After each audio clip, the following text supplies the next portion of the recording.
Hello et bienvenue sur Factor X, le podcast qui réveille vos soft skills. Je suis Anna Martineau et je suis convaincue qu'on peut devenir de meilleurs managers, de meilleurs vendeurs, de meilleurs communicants ou encore mieux collaborer au sein d'une équipe si on décide d'investir dans notre savoir-être. J'ai donné vie à ces convictions en fondant My Learning Store, un organisme de formation spécialisé dans le développement des soft skills en entreprise. Ma vision, c'est d'inspirer un maximum de personnes à développer leurs soft skills parce que je sais que c'est la garantie de l'employabilité, du bien-être et de l'équilibre. Et c'est aussi pour ça que j'ai lancé Factor X, le podcast qui va littéralement réveiller vos soft skills. Ici, je vous livre des pratiques qui marchent pour réveiller votre truc en plus, libérer votre potentiel et devenir une meilleure version de vous-même. Avant de démarrer, j'ai un petit cadeau pour vous. Quand vous animez des réunions, est-ce que vous avez du mal à capter l'attention des personnes qui vous écoutent ? Vous avez du mal à être naturel et fluide dans votre discours parce que votre stress prend vraiment le dessus ? Vous ne savez pas comment structurer votre discours pour motiver les personnes à agir ? Eh bien, pour vous aider à dépasser tout ça, je vous ai préparé un guide avec mes 7 clés pour un discours mémorable. Ce guide, il va vous permettre de comprendre comment captiver votre public à chaque fois que vous prenez la parole grâce à 7 outils actionnables immédiatement. Vous allez découvrir des méthodes pour rendre votre discours vivant et dynamique, des stratégies pour provoquer des émotions et créer un lien avec votre public, et des astuces pour synthétiser et simplifier vos messages pour faciliter la compréhension. Alors, je vous propose de vous inscrire tout de suite pour recevoir ce guide gratuit. Mettez l'épisode en pause, cliquez ensuite sur le lien dans les notes de cet épisode, ça va vous prendre 30 secondes. Et maintenant, place à l'épisode du jour. Par les temps qui courent, le challenge le plus important pour un manager, c'est de fédérer son équipe. Vous le constatez vous aussi tous les jours, en entreprise, on vit une période de désengagement profond. Au bureau, entre ceux qui sont en arrêt pour un oui ou pour un non, entre ceux qui manquent d'enthousiasme, ceux qui sont physiquement présents mais qui font juste le strict minimum, le phénomène qu'on appelle le quiet quitting se répand de plus en plus.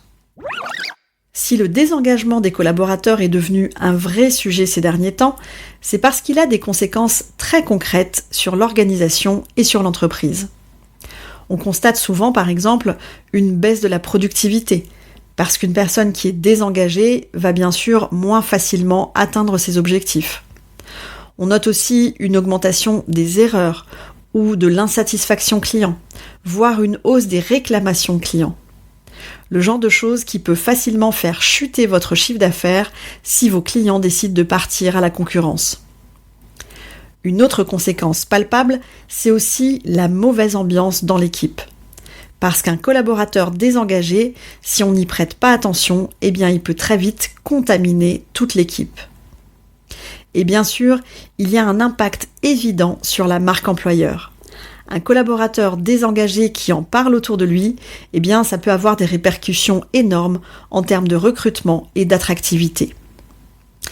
D'où l'intérêt de vous intéresser de près à l'engagement de vos collaborateurs. Si on s'intéresse aux causes du désengagement, il y a plusieurs types de facteurs qui entrent en jeu. Ce que je constate, moi, quand mes clients m'appellent pour ce type de sujet, c'est que ça peut être dû à, par exemple, une charge de travail qui ne convient pas, soit parce qu'elle est trop forte, soit aussi parce qu'elle n'est pas assez stimulante et les gens s'ennuient. Et parfois, la source, ça va être dans les conflits au travail. Il peut y avoir une mauvaise ambiance dans l'équipe, voire dans l'entreprise tout entière. Le manque de sens est certainement le facteur de désengagement le plus important. Si je ne comprends pas à quoi sert mon poste, si je ne comprends pas quel est mon rôle dans l'équipe, quel est l'impact de ce que je fais dans la réussite de l'entreprise, en fait, je ne comprends pas à quoi je sers et ça impacte évidemment mon niveau de motivation. De plus en plus, je constate aussi un manque de sens lié aux valeurs de l'entreprise. Mais pas aux valeurs en tant que telles, il s'agit plutôt du fait que, on va se l'avouer, très souvent, l'entreprise affiche de belles valeurs sur les murs, mais dans les faits, pas grand monde ne les incarne, ces valeurs. Une entreprise qui prône le respect, mais où on envoie des mails à 21h ou le week-end, eh bien, ça peut carrément me faire douter. Le désengagement peut aussi venir d'un manque de perspective d'évolution de carrière ou d'un manque de reconnaissance au travail. Si vous êtes manager et que vous constatez un manque d'engagement dans votre équipe, eh bien, il est grand temps de s'y attaquer. La question ici, c'est donc comment faire ?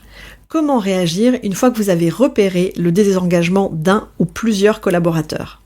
Voici 7 idées pour embarquer votre équipe, pour donner envie à vos collaborateurs de s'impliquer dans les projets et de mieux collaborer. D'abord, évidemment, avoir des objectifs et une vision claire. Votre équipe a besoin de savoir où elle va et pourquoi. Ensuite, bien sûr, communiquez ouvertement, donnez du sens, expliquez ce qui vous anime. Soyez aussi authentique. Restez vous-même, c'est le meilleur moyen de renforcer la confiance. Et puis, reconnaissez quand vous faites des erreurs.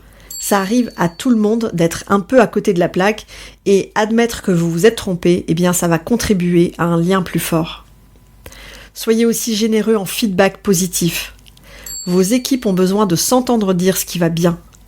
Le feedback, c'est un vrai booster de motivation, ça donne envie d'aller encore plus loin, donc allez-y, n'hésitez surtout pas. Un autre point vraiment important, c'est de responsabiliser les personnes. Stop au micromanagement. En 2024, on arrête d'être sur le dos de tout le monde. Faites-leur confiance, croyez en leurs idées et valorisez leurs forces, c'est vraiment important. Et bien sûr, créez un cadre propice à la bonne ambiance.